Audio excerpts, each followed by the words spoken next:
Buenas tardes, buenas noches. Los saluda Néstor Fantini desde Northridge, California, y les da la bienvenida a esta nueva edición del Fogón de Los Ángeles, que es patrocinado por Hispanic LA. ¿Ok? Y hay problemas técnicos, tenemos algunas situaciones con la cuestión de Internet.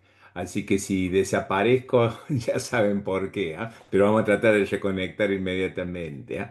Eh, pero quería mencionar muchas cosas, no hay tiempo generalmente, pero sí de reafirmar que tenemos este compromiso de continuar explorando temas de política y literatura, especialmente los que conciernen a la realidad latinoamericana. ¿Ah? Y hay muchas cosas de las cuales podemos hablar, por supuesto, la cuestión en estos momentos aquí en Estados Unidos de que 15 muertes ya, 15 muertes en las cárceles de ICE, de las autoridades migratorias, las cárceles del gobierno y también de las cárceles privadas. Y aparte, bastantes desaparecidos, ¿ah? Bastantes desaparecidos. Por otro lado, la gran amenaza que se siente en estos momentos con los tambores de guerra que suenan en el Caribe debido a los ataques contra barcos supuestamente de narcotraficantes, pero que detrás parecería que está la intención de una agresión en contra de Venezuela, en donde ya se están preparando para declarar el estado de emergencia. Y también, por otro lado, quería mencionar la realidad argentina, ¿no es cierto? Una realidad en donde la cuestión de la corrupción, o sea, salpica todas las instituciones en este momento. En la cuestión de los narcotraficantes que están financiando campañas electorales, como la de Esper, uno de las figuras más importantes y aliados del señor Milei en estos momentos. ¿Ah?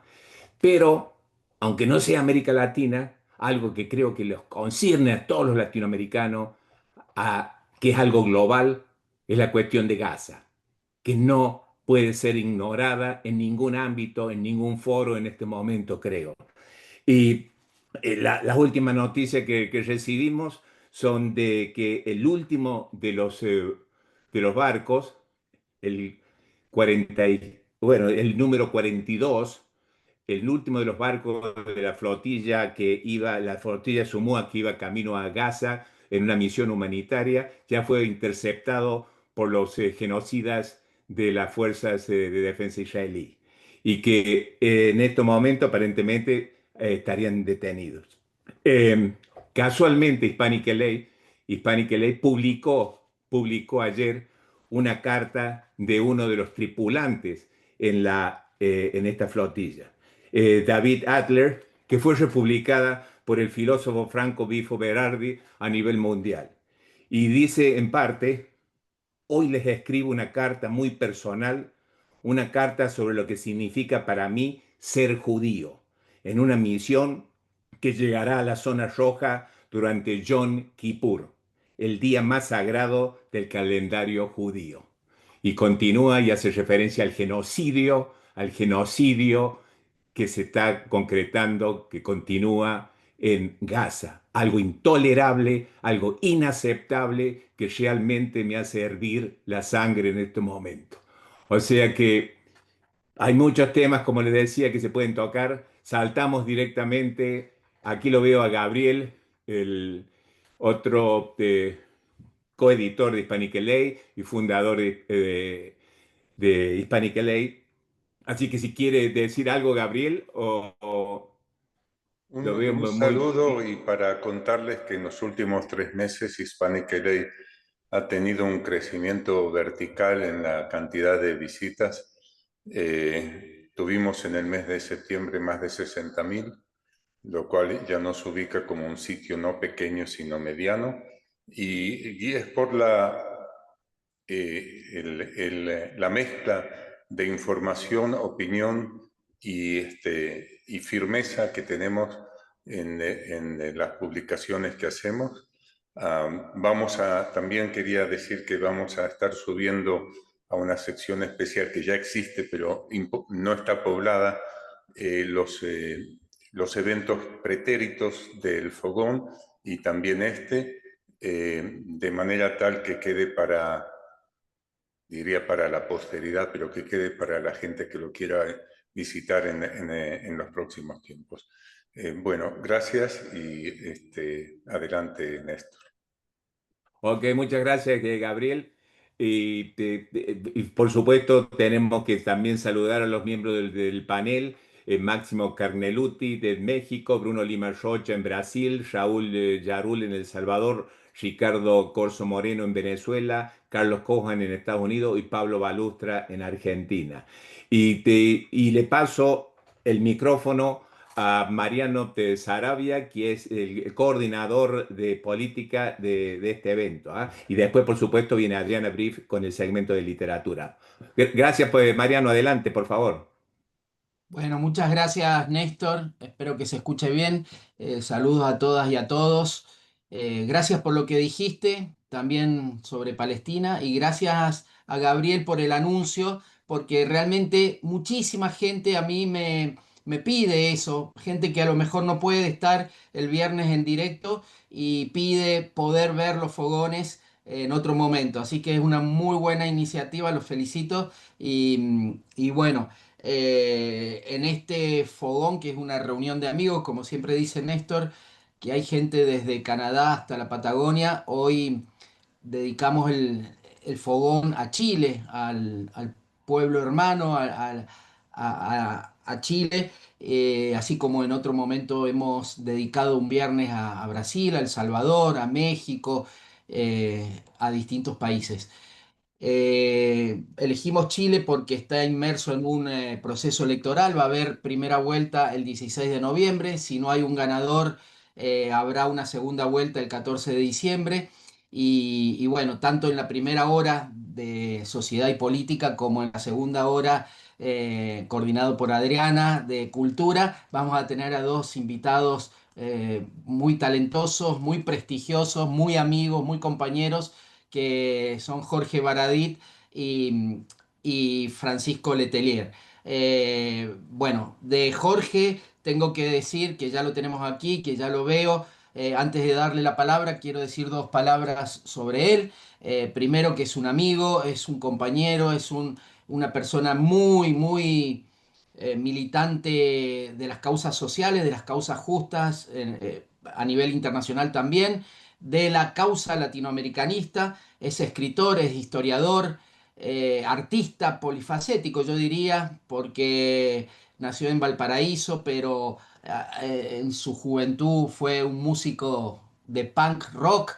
Después se metió con el teatro, empezó escribiendo ficción, fue premiado tanto en Chile como en España, pero quizás trascendió al gran público con los libros de historia y principalmente con la saga que aquí les muestro, Historia Secreta uno 2 y 3. Son libros que se pueden conseguir, que los pueden buscar ustedes en librerías y si no, como ebook. Bueno, a partir de ahí fue muy requerido por la televisión, no perdió seriedad ni profundidad por ser muy mediático. Fue columnista y después tuvo un programa propio que se llamaba Chile Secreto, que lo pueden buscar también en las redes, lo pueden buscar en YouTube. Lo último creo fue un podcast que se llama Historiadura. Y en el 2021 fue convencional constituyente. Creo, Jorge, que por el Partido Socialista de Chile.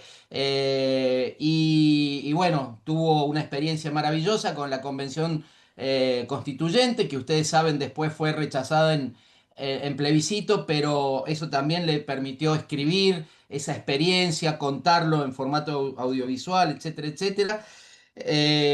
Ahora en noviembre va a sacar un nuevo libro que se llama Chile Mágico, brujería, mitos, ciudades perdidas, símbolos oscuros.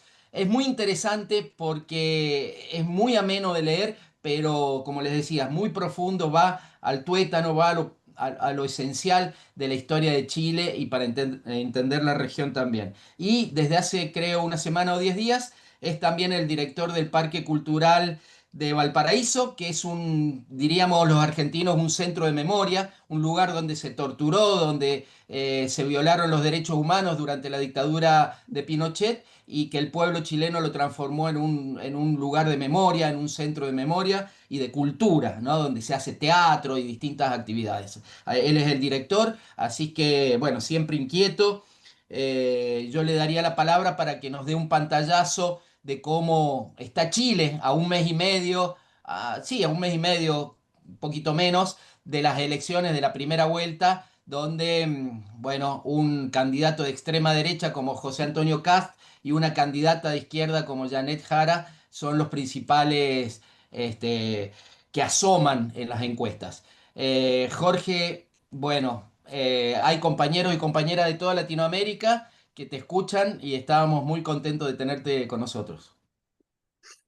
Bueno, hola Mariano, ¿cómo estás? ¿Se escucha bien? Sí, perfecto. Un abrazo grande, un abrazo muy apretado, somos amigos de Causa Latinoamericana, amigos de las causas sociales y un abrazo también a todos los compañeros y compañeras que nos están escuchando en este fogón. La situación de Chile no es muy distinta del mundo en un aspecto. Parece ser que la estupidez se ha hecho con el poder en el planeta, ¿no? Al parecer no basta con haber sufrido hace menos de 100 años los fascismos y el desastre, ¿no? Como incendiaron el planeta. Y estamos repitiendo el camino. A veces uno piensa que cuando Dios quiere ver el mundo arder, reparte vendas para los ojos, ¿no? Parecemos yendo en un bus muy felices hacia un precipicio, sin atender todos los llamados de atención, sin atender, curiosamente, lo que ha ocurrido en nuestra propia región. En nuestro país, el principal candidato, el que es probable incluso probable que asuma la presidencia de nuestro país, es amigo de Milei, es amigo de Bolsonaro, amigo de Dina Boluarte, amigo de Trump, de toda esta serie de autoritarismos y de líderes populistas que han creado una especie de red de ultraderecha, ¿no? Un internacional ultraderechista en el planeta. Y a pesar de él, no sé si los hermanos argentinos o latinoamericanos saben, pero él es hijo de Michael Kast, un miembro del Partido Nacional Socialista alemán, ¿no? Estamos hablando de la Segunda Guerra Mundial. Fue criado por un nazi en Chile, su familia estuvo involucrada en la muerte y desaparición de miembros de partidos de izquierda en Chile.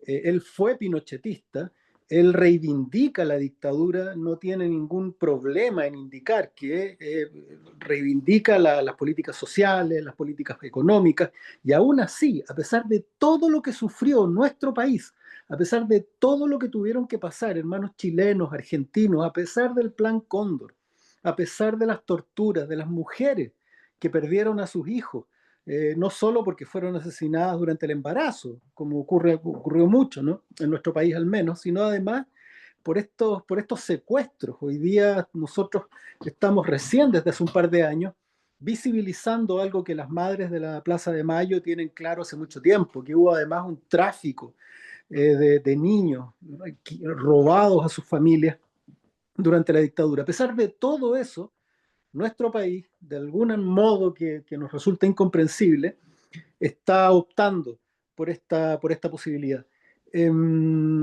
Hoy día existe la candidatura de Janet Jara, que es quizá la mejor preparada. Ella es del Partido Comunista, incluso siendo el Partido Comunista chileno uno de los más importantes, más grandes en tamaño y en influencia quizás de América Latina, eh, ha flexibilizado sus convicciones para tener esta voluntad de mayorías y lograr, ¿no?, acceder al poder.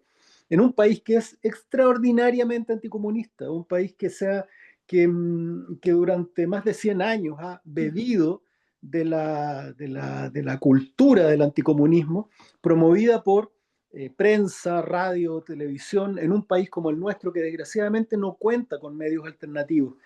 Todos los medios de comunicación prácticamente son de la derecha en nuestro país, y no exagero, ¿no? Casi todos los diarios del país han sido comprados por el consorcio del Mercurio, de propiedad de Agustín Edwards, que fue el que fue a pocos días de que Allende asumiera el poder, fue a hablar con Nixon para promover un golpe militar contra su propio país, ¿no? Entonces, desgraciadamente nuestro país está en esa misma debacle, a pesar de los malos resultados en Brasil de Bolsonaro, a pesar de que hoy Bukele está convertido en un dictador populista. O sea, qué sorpresa, ¿no? No lo vimos venir. Y a pesar, compañero argentino, de que el principal asesor económico de Milei es Juan Pablo Daza, un chileno, que es quien elaboró el programa de gobierno de José Antonio Kast. Entonces hay una especie de ceguera internacional y a todos nos parece, por lo menos en las conversaciones, nos parece que lo que hay en el mundo es una mezcla de individualismo, una mezcla de cinismo, una mezcla de negación del colectivo y de la comunidad. Discursos provenientes de estas internacionales de ultraderecha con respecto al individuo, a ciertos valores, al ultranacionalismo, el rechazo a la inmigración, han calado muy hondo también en nuestro país. Y estamos frente a un riesgo grande que lo más probable es que ocurra, que es que tengamos que darle explicaciones a todos los grandes miembros de la élite intelectual internacional que en los años 70 y 80 defendieron a nuestro país de la dictadura. Vamos a tener que darle explicaciones a grandes artistas, desde Joan Miró hasta, no sé, Sting, Peter Gabriel, el difunto Christopher Reeve, ¿no? Superman, que corrieron riesgos para defender la libertad en nuestro país. Le vamos a tener que dar explicaciones al planeta de cómo es posible que luego de apenas 30 años de haber salido de la dictadura sangrienta de Augusto Pinochet, un personaje defenestrado, detestado y despreciado en todo el planeta, vamos a tener que explicar cómo es posible que estemos eligiendo presidente a su delfín, a un nazi fascista que defiende su legado. Es muy triste lo que está ocurriendo. También entendemos que hay una dinámica que se ha estado dando desde hace un tiempo atrás, ¿no? Que es una Latinoamérica con sus pueblos despolitizados, desmovilizados, que no tienen un horizonte político, en general no manejan una visión de sociedad y han ido reduciendo su ámbito de acción, su radio de acción, hasta prácticamente el familiar o el individual. Una corriente internacional de individualismo que no ve la mano de quien le está entregando el beneficio, no ve si esa persona tiene los antecedentes democráticos apropiados, si va a respetar o no los derechos de las personas, si va a respetar la condición, la identidad, el lugar de origen de quienes va a gobernar. Es muy triste la situación. Nosotros entendemos también que esa despolitización y esa falta de visión de sociedad hace que los pueblos estén viendo a sus presidentes como alcaldes, ¿no? A los que hay que pedirles que le solucionen el problema que tienen en su calle, que tiene que solucionar el problema de la delincuencia de su barrio, que le tiene que poner árboles a su casa, y no un líder de un cambio social profundo, no un líder que esté llevando al país hacia algún lado, sino que las elecciones se han convertido en un proceso de extender un pliego de peticiones muy pobres, pliegos de peticiones muy baratos, ¿no? Muy quizás pequeños, y que nos tienen hoy día frente a las puertas de elegir a este personaje. Chile está en un proceso importante, repito, de despolitización que lo ha llevado a elegir presidente de derecha, presidente de izquierda de manera alternada, y frente al gobierno del presidente Boric, parece que está ocurriendo lo que en muchos países, ¿no? La gente apedrea al que se sube al escenario. Ahora le toca al presidente Boric y la gente quiere elegir cualquier otra cosa sin entender los riesgos para el país, para las mujeres, para los migrantes, para el pueblo trabajador y los asalariados. Es un panorama que no es optimista, pero también una luz de esperanza es que se está construyendo el liderazgo de izquierda en torno a Janet Jara, que es una tremenda lideresa, es una mujer poderosísima. Yo me atrevo a decir que es incluso una mejor candidata y un mejor prospecto incluso que Michelle Bachelet, que hoy día está buscando pelear la Secretaría General de la ONU incluso. Janet Jara es una mujer del Partido Comunista, por primera vez en un país tan elitista como Chile, que es, como dicen, como decimos acá en Chile, o como dirían en Argentina, Chile es una estancia, ¿no? Acá les llamamos fundo. Nuestro Claro. país tiene una tradición patronal muy, muy fuerte, muy sumisa, y por primera vez en nuestra historia tenemos una candidata con posibilidades como Janet Jara, que viene de extracción popular. Ella viene de una villa, viene de la periferia, eh, vivió todo lo que vivimos los chilenos. Es una mujer muy inteligente, es una mujer, es una líder natural, con una dulzura lejos de esta violencia atroz, ¿no?, en la que están involucrados los políticos en general, de estos discursos de odio que enarbolan. Janet Jara es una lideresa que viene a marcar futuro, un futuro que, bueno, quizás Chile va a tener que, y con esto cierro, ¿no? Quizás Chile va a tener que tomar este trago amargo de 4 años para descubrir en Janet Jara el futuro, ¿m? Lo que efectivamente nos puede llevar a un modelo de sociedad diferente, donde recuperemos los valores de la colectividad, de la comunidad y del amor por nuestros prójimos y por los trabajadores y trabajadoras de Chile. Jorge, muchísimas gracias. Enseguida le voy a ir dando la palabra a los panelistas, a Bruno, a Máximo, a Carlos, al propio Gabriel, a Néstor o a cualquiera de los presentes o las presentes que pida. Quería, antes de darle la palabra a Bruno Lima Rocha, que está en Brasil, pedirte que nos hables un poco de tus trabajos históricos, porque vos has presentado el panorama desde la actualidad, pero me parece que también entendemos la actualidad con un poquito de historia y vos en tus libros nos contás ese Chile también contradictorio, igual que todos los países y todos los pueblos, ¿no?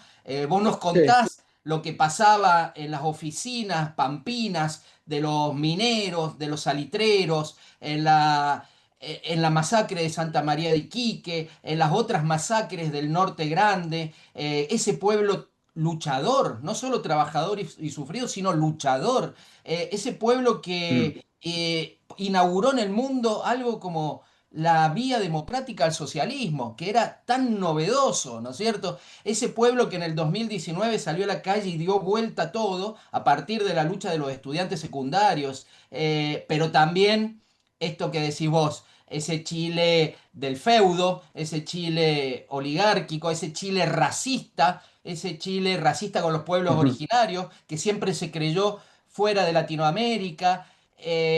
Vos analizás muy bien los símbolos, ese lema que hay en el escudo, por la razón o la fuerza, nos está diciendo algo, ¿no? ¿Cómo se da esa lucha entre los dos Chiles, ¿no? Yo creo que esa última frase que tú acabas de decir da en el clavo, dos Chiles. Nosotros tenemos que tener algo súper claro. Nuestras repúblicas no tienen más de 200 años. Son repúblicas muy jóvenes que nacen de un parto doloroso. Estamos hablando de un proceso de colonia donde por la fuerza los españoles, hijos de españoles, nietos de españoles, se hicieron con las tierras de manera violenta. Las tierras en un momento en que eran los medios de producción, ¿no?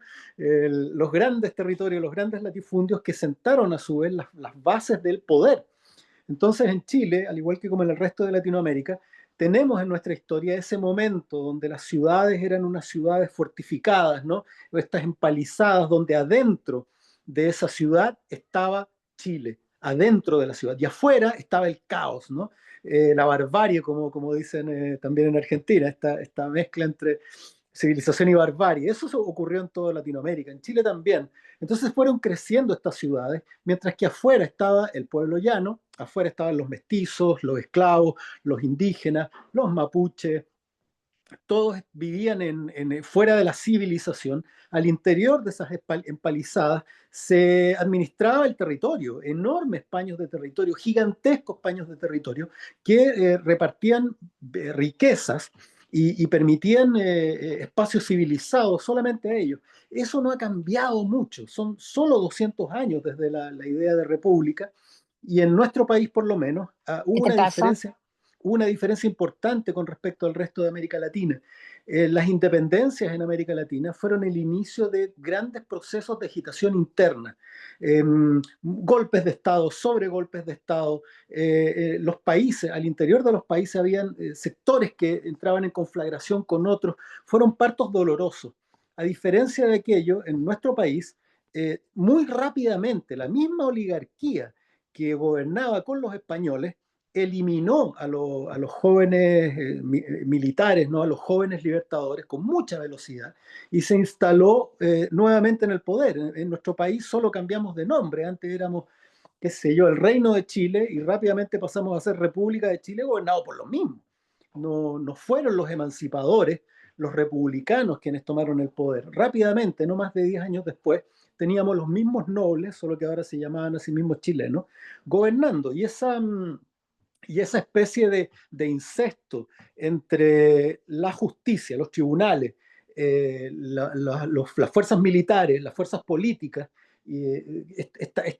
esta pertenencia en un mundo tan cerrado como es la élite chilena, donde el hijo el hijo del gran terrateniente es general, el otro hijo es político y el otro hijo es cura, obispo, mantuvo de una manera muy férrea dentro de un grupo muy pequeño el poder.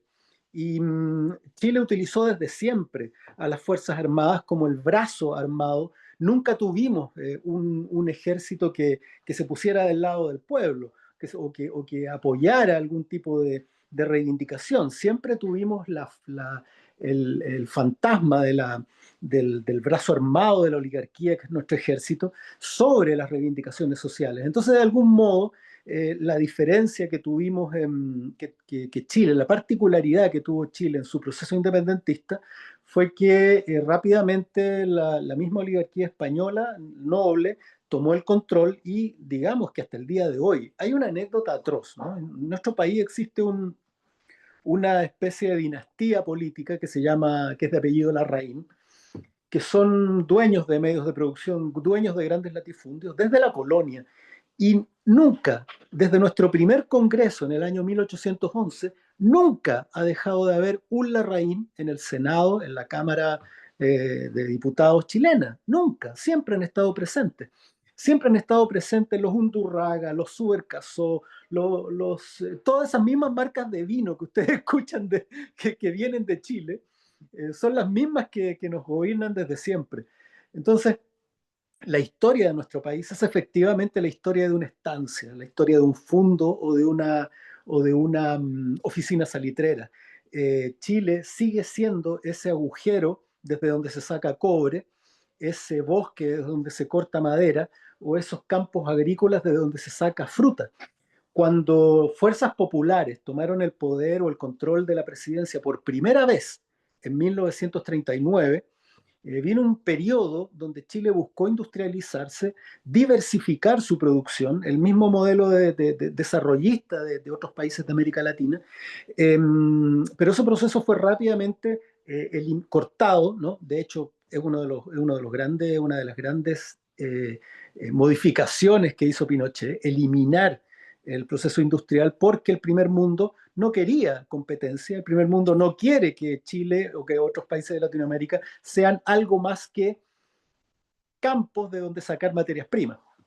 Uno de los grandes, cuando yo escucho a gente de otros países decir lo que necesitamos es un milagro económico como el chileno, déjenme advertirles que eso fue primero instalado a sangre y fuego, porque un país demócrata, un pueblo demócrata jamás habría aceptado las modificaciones constitucionales y las reformas que hizo Augusto Pinochet, que comprometieron el futuro de nuestros pensionados, comprometieron el futuro del pueblo y su educación, comprometieron el futuro de la salud del pueblo chileno a cambio de que una élite muy pequeña disfrutara de un PIB que desde afuera se ve maravilloso, pero a los hermanos latinoamericanos, a los más informados que seguramente saben, Chile tiene índices económicos similares a los de Suiza en la alta élite e índices económicos similares a los de Ruanda en algunos lugares de nuestro territorio.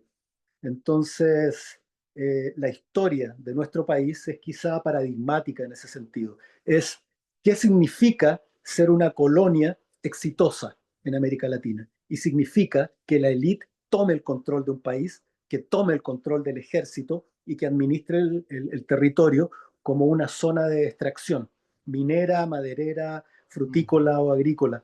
Y que cualquier levantamiento popular o cualquier atisbo de poder popular sea apagado rápidamente con el uso de la fuerza y la violencia. Desgraciadamente esa es la historia de nuestro país. Es un éxito encubierto, es el éxito de una ciudad empalizada, ¿no? Donde adentro está la élite y afuera sigue habiendo barbarie. Todos los procesos en América Latina han sido similares. Desgraciadamente, las mismas élites de los países han impedido que veamos a Latinoamérica como un gran proceso histórico que vivió el mismo proceso de independencia, que vivió el mismo proceso de colonia, que vivió el mismo proceso de eliminación de sus pueblos originales. Pensemos que la guerra del desierto con Roca ocurrió en el mismo momento en que estaba ocurriendo la pacificación de la Araucanía en el sur de Chile, con el mismo proceso, que en el fondo eliminar pueblos originarios y hacerse con las tierras. El mismo proceso de independencia, el mismo proceso durante los años 70 de dictaduras militares promovidas por Estados Unidos. Somos un territorio que nos damos la espalda, que no entendemos de pronto que vivimos un mismo proceso histórico. Yo siempre mis amigos, mis hermanos y amigos argentinos se ríen cuando yo les digo que acá a San Martín lo ven como alguien que pasó, ¿no? Y no como el libertador de Chile, que es lo que realmente es. No le damos ninguna importancia a la relevancia que tuvo la provincia, las Provincias Unidas de La Plata en la independencia de Chile. Y en Perú no se le da la importancia que tuvo Chile, a su vez, en la independencia del Perú.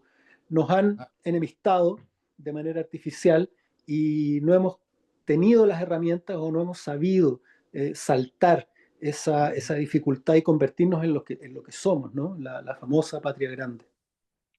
Sí, gracias Jorge, porque la verdad que nos ayuda a entender el presente. Les recomiendo nuevamente, por favor, que lean a Jorge Baradit, que busquen sus libros, que lo busquen en internet. Hay que leer a dos chilenos. Uno del siglo XIX, que a muchos, pero yo digo, resumo en dos. Uno del siglo XIX, que es el mejor de todos nosotros, que es Francisco de Bilbao, y otro del siglo XX y XXI, que es Jorge Baradit. Así que léanlo, búsquenlo. Le doy a Bruno Lima Rocha, que creo que está en Río de Janeiro. Adelante, Bruno. Hola, bueno Jorge, gracias por estar con nosotros.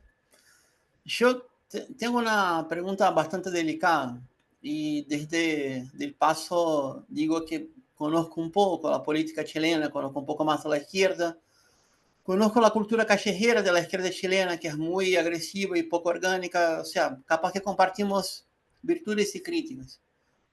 Tuve suerte de estar en el estallido por algunas semanas, hice experiencia en la primera línea, no hablo tan de afuera así. Ajá, sí, pero te quería preguntar más como un colega, soy politólogo, ¿no? ¿Qué ha pasado del gobierno de Gabriel Boric de trasladar el estallido social al cumplimiento de políticas públicas?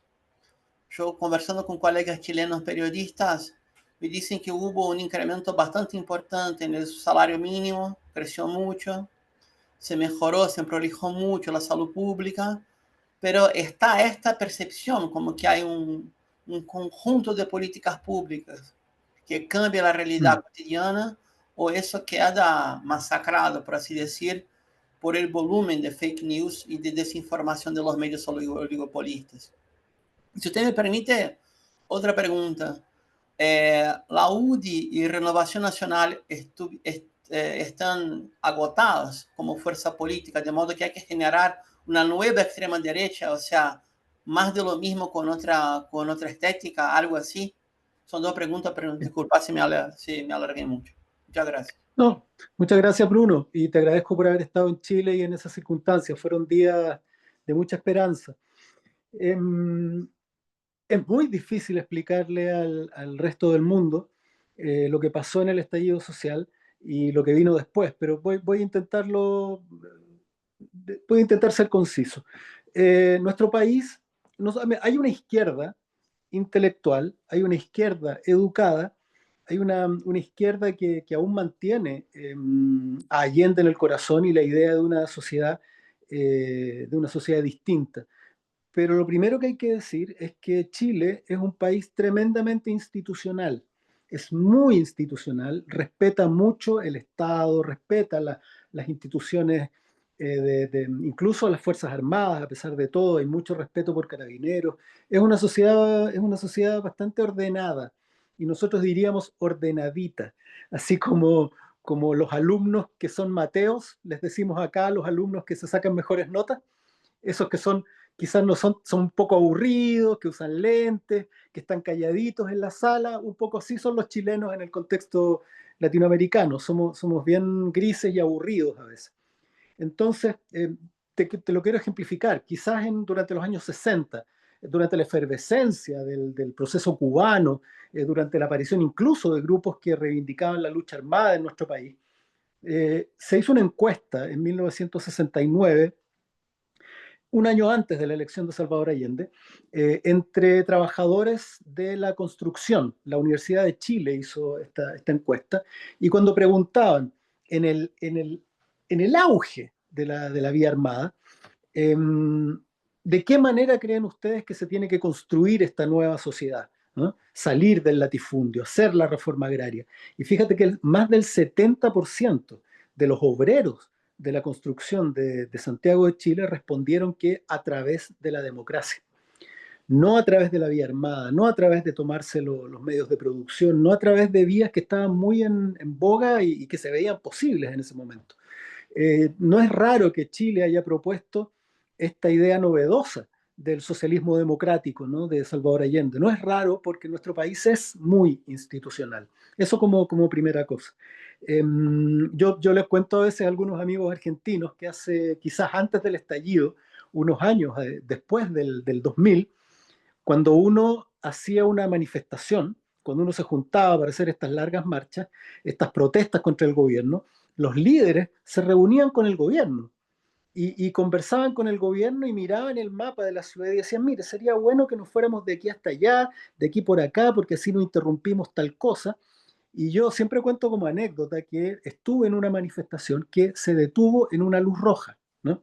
Entonces, los chilenos somos así. Somos quizás, los argentinos quizás se ríen de nosotros, pero es así.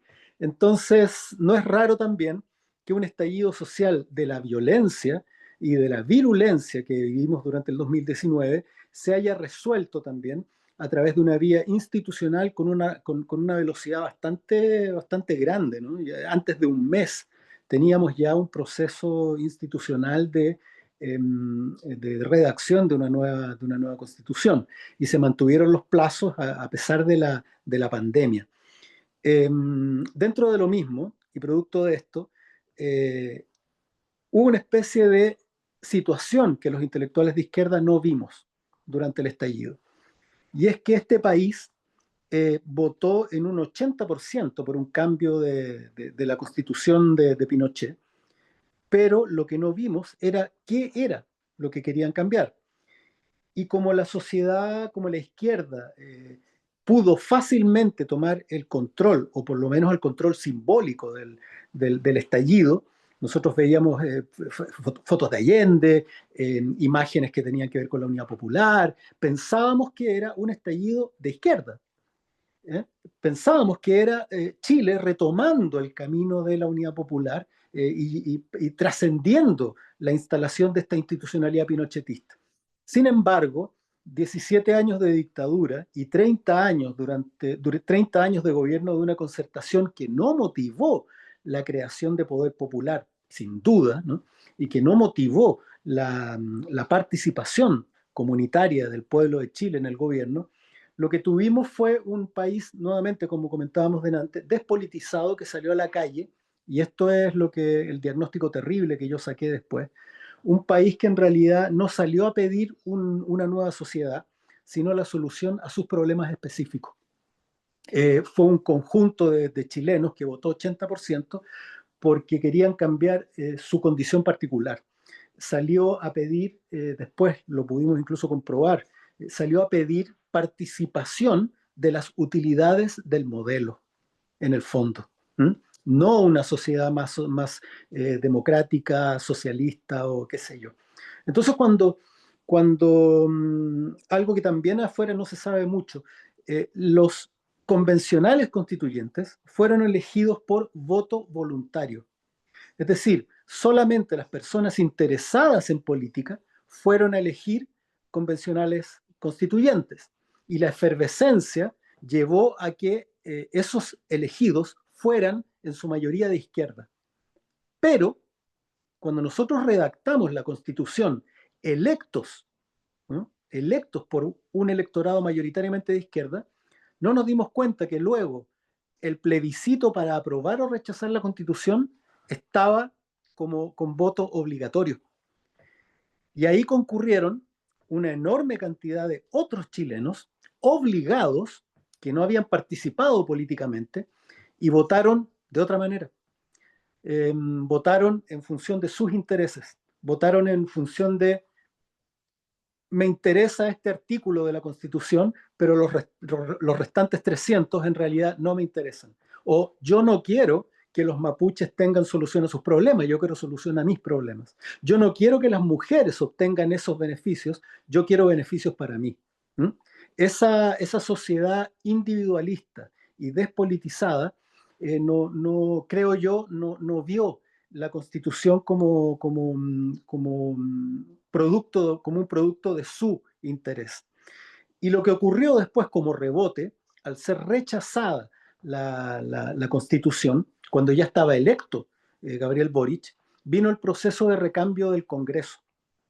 O sea, en paralelo el recambio del Congreso.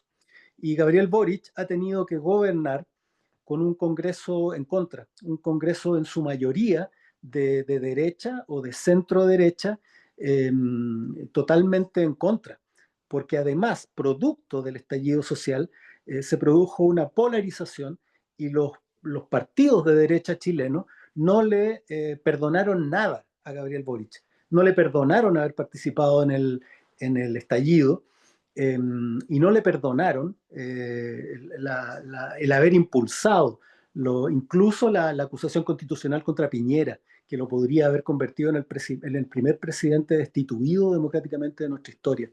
Entonces, tuvimos un Congreso en contra y una oposición particularmente virulenta, y eso ha impedido que se hayan realizado cambios más profundos y que todo haya terminado con pequeños cambios, con algunas modificaciones, pero todas con sesgos y rasgos de los partidos de derecha que son mayoría.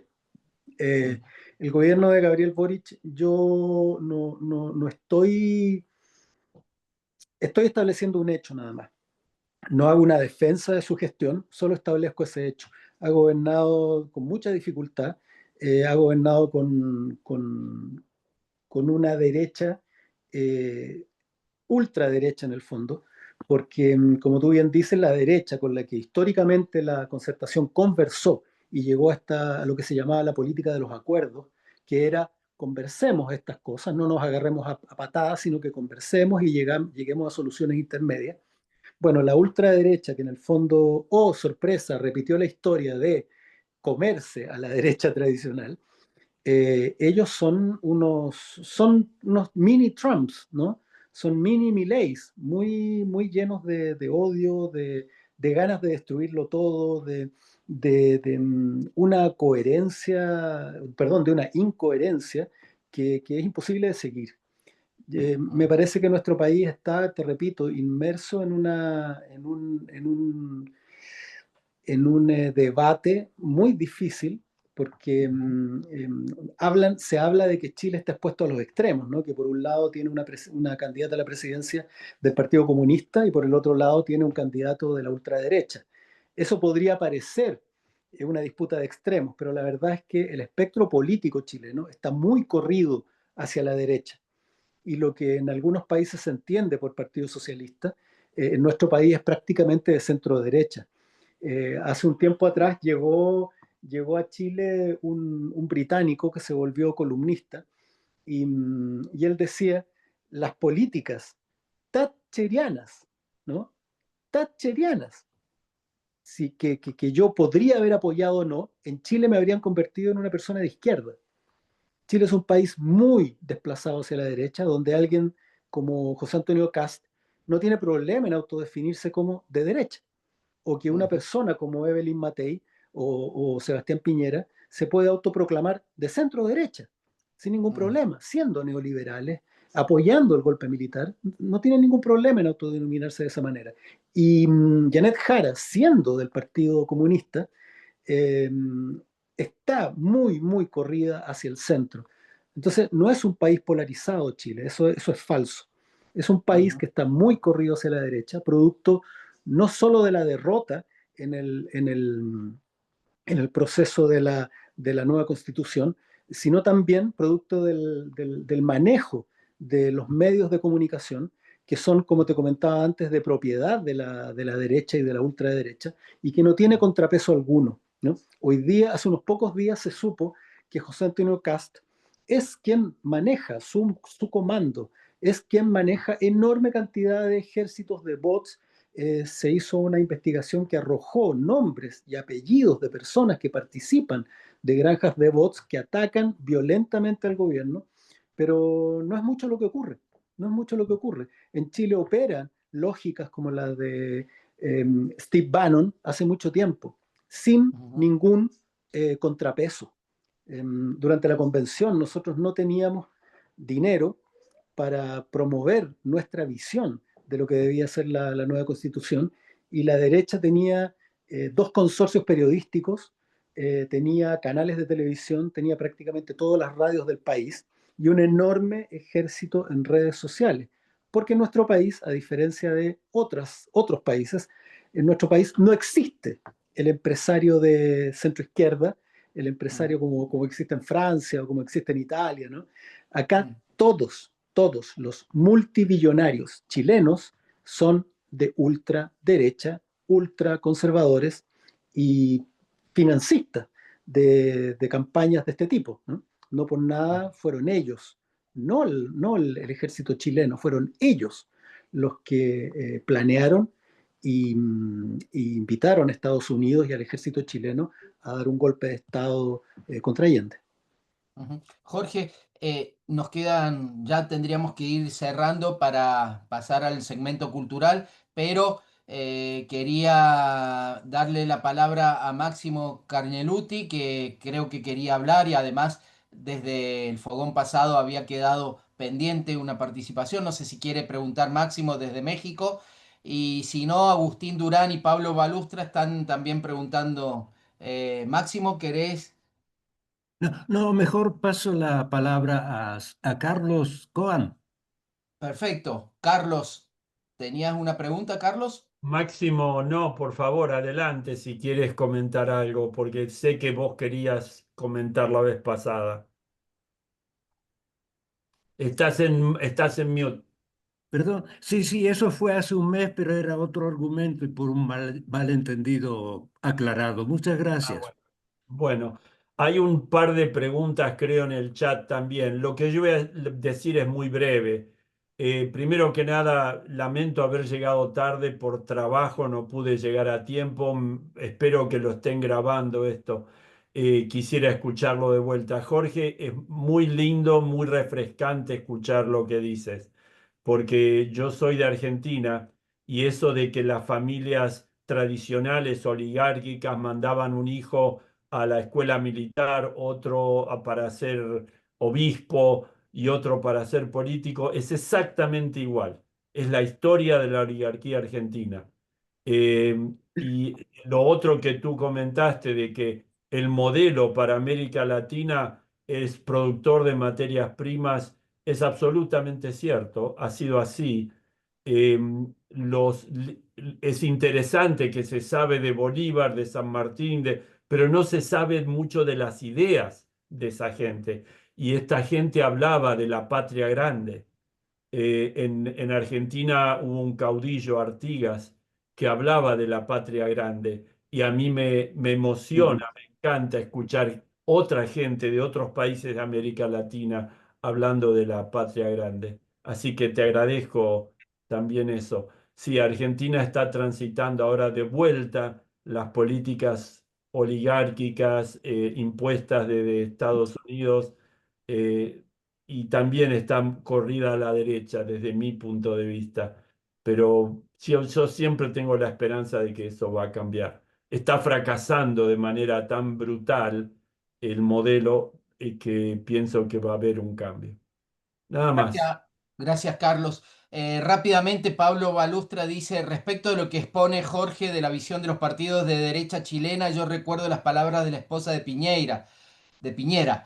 Estos salvajes son como alienígenas que vienen a destruir nuestra sociedad. Hablaba de los manifestantes de estudiantes en 2019.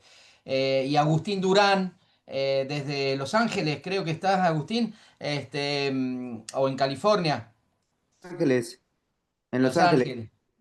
Dice, Bueno, ¿tienen confianza? ¿Querés preguntarle vos, Agustín? sí, Adelante. eran dos preguntas rápidos. Saludos a todos. Oye, Jorge, ¿le tienen confianza ahí a las instituciones electorales chilenas? Porque acá en México, la verdad, esa era la forma de cómo la derecha se mantenía. Ellos controlaban el poder judicial, las instituciones electorales y era muy complicado. Aunque ganaran México, el pueblo, pues siempre ganaba la derecha. Entonces, y otra pregunta Ujú. sería lo de ¿qué tanta influencia puede resultar en las redes sociales? Porque igual, acá en México ya nadie le cree a los medios de derecha, que generalmente el 90-95% lo tienen. O sea, los medios particularmente los corporativos, la gente a lo mejor los llega a ver, pero por los deportes o entretenimiento, pero nadie les cree. La gente que se dedica en las redes sociales a transmitir información política, como que tienen más influencia y han hecho un contrapeso. Nada más esas dos preguntas. Ujú. Gracias, Jorge. No, muchas gracias a ti, un abrazo grande, grande y a los hermanos mexicanos. Nosotros tenemos un vínculo especial, nunca he entendido muy bien por qué, pero en Chile los mexicanos nos caen increíble y cuando vamos para allá además nos tratan muy, muy bien. Tenemos algo en común que ahí me cuesta descubrir, pero un abrazo grande. Eh, sí, la institucionalidad chilena, yo te diría que el CERVEL, que es el Servicio Electoral Chileno, es una institución que tiene un presidente electo de manera independiente, no por el gobierno de turno. Hay muchas instituciones en nuestro país que son electas de esa manera, del Estado. No es el presidente de turno el que las elige, son, qué sé yo, salen de ternas, de concursos o de elección directa. Es una institucionalidad que yo creo que les va a costar mucho más destruir, ¿no? Que quizás en otros países. El CERVEL, el Servicio Electoral Chileno, tiene un prestigio nacional muy bien ganado. Somos uno de los pocos países donde el día de la votación, a las 7 de la tarde, 8 de la noche, ya tenemos el resultado de todo el país para presidente, para cada diputado, alcalde que se elija. Nuestro día de votación dura un día y a las 12, 11 de la noche ya están los analistas en programas de televisión discutiendo los resultados que están a la vista en redes sociales, perdón, espacios de discusión, en páginas web, totalmente a disposición. Yo te diría que en ese sentido, Chile todavía mantiene unas instituciones que están, no te diría que libres de corrupción, pero sí bastante menos que en algunos otros lugares. nuestro problema, yo te diría que está en el manejo de los medios de todo tipo. Los canales de televisión, como te decía, son... A ver, voy a decir otra cosa. Una de las ideas socialistas más importantes es que siempre la política tiene que estar por encima de la economía. Eso es una de las ideas para una constitución socialista, para un gobierno socialista, que es fundamental, porque los socialistas entendemos que los resultados económicos y los cuidados sociales y que los medios de comunicación y que todo tiene que estar al servicio de la persona, no de los medios de producción, no de las economías y de las industrias. Porque cuando